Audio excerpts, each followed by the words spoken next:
আজকে বাঁধাকপি হবে মাছের মাথা দিয়ে। তো এই যে মাছের মাথা ভাজা হয়ে গেছে। এখানে কড়াইয়ে জিরে শুকনো লঙ্কা ফোড়ন দিয়েছি, দিয়ে আলু পেঁয়াজ আর টমেটো দিয়ে ভালো করে ভাজতে দিয়েছি। মাছের মাথাগুলো ভেজে নিয়েছি। তো চলছে এখন ভাজা হয়ে গেছে। এবার মশলা আদা অ্যাড করলাম,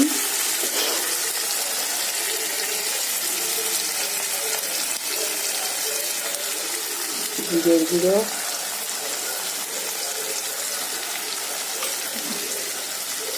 একটু জল দিয়ে দেবো।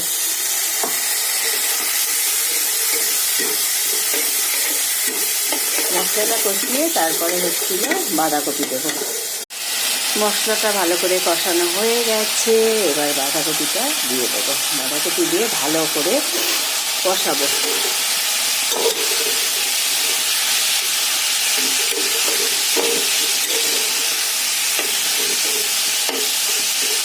বাঁধাকপি সেদ্ধ হয়ে গেছে। এবার হচ্ছে এই মাছের মাথাগুলো অ্যাড করে একটু ঢেকে দেবো, যাতে মাথাগুলো সেদ্ধ হয়ে যায়। মাছের মাথা দিয়ে ভালো করে সেদ্ধ হয়ে গেছে। এবার একটু ভালো করে কষিয়ে নিয়েছি, আর হচ্ছে এর মধ্যে গরম মশলা অ্যাড করে দিয়েছি। তো রেডি আমার মাছের মাথা দিয়ে বাঁধাকপির ঘন্ট।